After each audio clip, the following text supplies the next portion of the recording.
I used to laugh at people on the streets. I thought they were weak, lazy. Like, how hard is it to get a job washing cars or selling groundnuts? That's what I told myself. Until I became one of them. For a bet. My name is Brian Otieno. I live in Nairobi, Kenya. I was 25 back then. A city guy. Fast talking, always clean, always sharp. I used to wear knockoff Jordans, tight jeans, and t-shirts with cartoon prints. People said I was funny. I had this little crew, my boys. Tony, Kev, and Mo. We used to hang out outside this Nyama Choma joint in Umoja, talking big and playing mobile games. One Friday, we were just sitting there broke, laughing about how people in the city would give a street guy money just for looking sad. Mo said, "Bro, if I dressed like one of those chokora, I bet I could eat for free the whole day." We all laughed. Then Tony, the loudest of us, said, "Bet 1,000 bob if you do it for real." Mo shook his head. "You wouldn't last 2 hours, man." Then they all turned to me. I'm not gonna lie. My ego kicked in. You think I can't do it? I'll show you guys. One day. Just one day. That Sunday, I left my house wearing an old shuka my grandfather used to wear for funerals. I rubbed charcoal on my face. Wore slippers with holes. No phone. No money. Just a fake story in my head and pride in my chest. I headed to the city center. First few hours? Easy. People looked at me with pity. A mama selling mandatsi near Machiko's bus stop gave me one without asking. A guy in a Subaru threw a 20 bob coin at me like I was a joke. I smiled to myself. Too easy, I thought. But as the day dragged on, the sun got hotter. The stairs got colder. By noon, I was sweating, thirsty, and itchy. My charcoal disguise had melted. People stopped seeing me as a joke. Now I was just another guy on the street. Invisible. I sat near Kencom, hoping someone would come with food. I waited, and that's when I met Mama and Jerry. She was old, maybe 60, wore a faded kitenge, and carried a basket of ripe bananas. Her feet were cracked, but her eyes were sharp. She looked at me and said, "Chakula? Food?" I nodded. She handed me a banana and said, "Eat, but don't follow me." Weird thing to say, right? I ate it anyway. I was starving, but something about her voice stayed in my head. It was calm but had weight. I didn't follow her, but I did watch. She walked across the street to a small alley between buildings. She sat on a crate and began peeling bananas and handing them to real homeless kids. Kids who looked like they hadn't bathed in weeks. I felt guilty. Then I noticed something else. All the kids who took bananas from her, after eating, their eyes rolled back. One boy, he dropped like a sack of maize. I froze. Was I next? I felt my chest tightening. I stood, panicking, tried to call out, but forgot I had no phone. I ran to the public toilet near the archives and vomited everything. My head was spinning. I splashed water on my face, trying to breathe. Then I heard her voice behind me.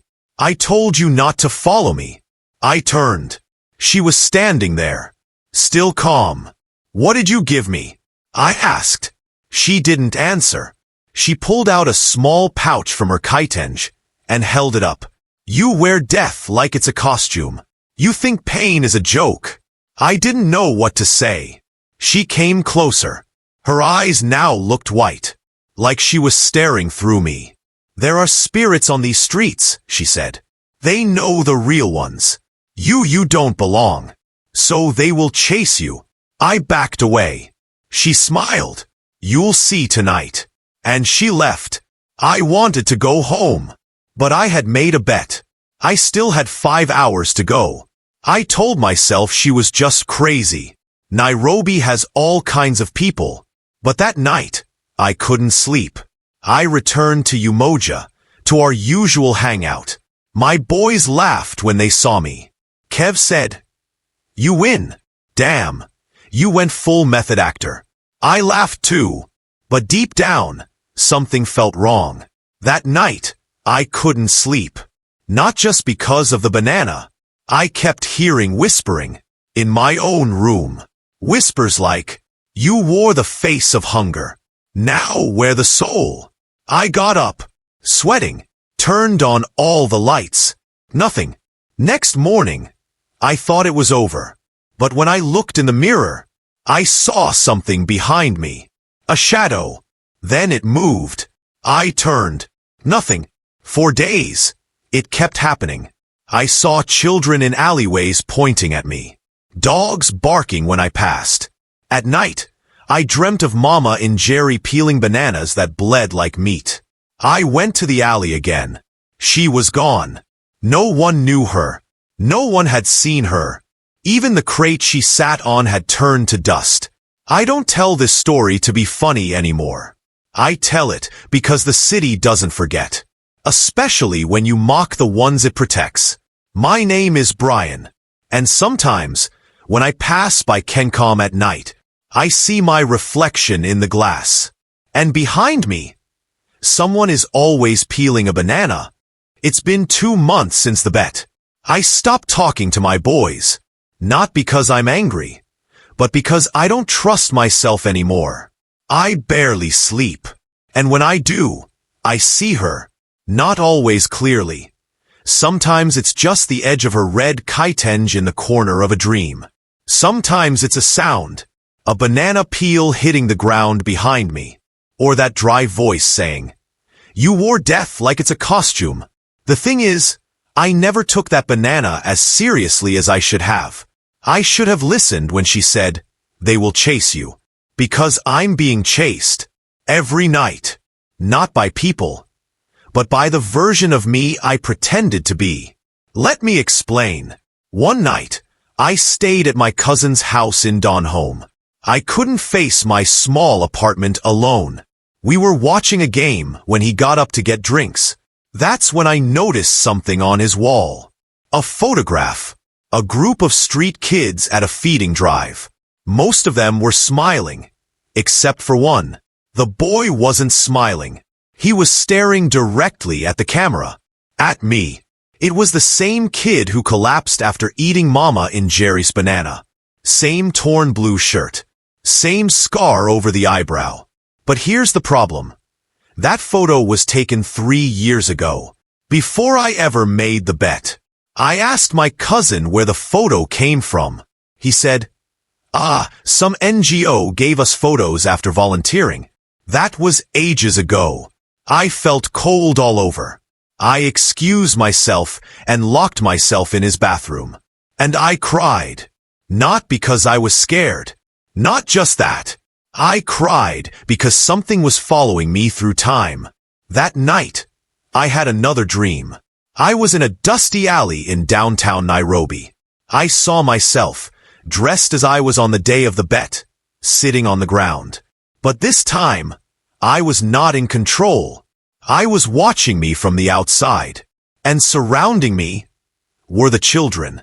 Not alive. Not dead. Some missing eyes. Others crawling on broken legs. But all of them pointing at me. And then I saw her again. Mama in Jerry. But her face was wrong. Like her skin was pulled tight over a skull. Her eyes were full white. Her mouth stretched, opening wider than it should. She screamed, "Give it back!" I woke up screaming too. My cousin ran in. He thought someone broke in. I just told him I had food poisoning. But I knew the truth. That day, I went back to town. I stood at Kencom the whole afternoon. I waited near that alley. No sign of her. No kids. Just dust, matata fumes, and the city moving like nothing happened. Until around sunset, a little girl walked up to me. Maybe 6 or 7. Dirty feet, ripped dress. She didn't ask for food. She just handed me a banana peel. Then she walked away. My legs gave out. I dropped right there on the pavement. Nobody helped me. They stepped over me like I was just another mad guy in the city. And maybe I am. Because that night, I walked all the way to the Ngong forest edge, to a small shrine I remembered from my grandfather's stories. He used to say the spirits don't chase you if you return what doesn't belong to you. I sat there all night. I burned a banana. I spoke out loud. I said I was sorry, that I mocked pain, that I wore hunger like a joke. And then I heard it again. It's not you we want. It's the face you made. I didn't understand. But then I realized. They don't want Brian Odieno. They want the version of me that pretended to belong on the streets. The mask I wore. And masks, they don't come off easily. It's been 6 months now. I don't laugh at people anymore. When I pass a homeless child, I look them in the eye. I speak softly. I carry extra bananas in my bag. Not to feed anyone, just to return what was never mine. Sometimes, I still hear whispers behind me. Sometimes, I still see her, Mama in Jerry. And I know, she's not done with me. Because once you mock the spirit of the street, it doesn't forget your name. If you're ready to explore the dark, mysterious, and powerful side of Africa, then please subscribe to the channel and turn on the notification bell, so you never miss a tale that could change how you see the world.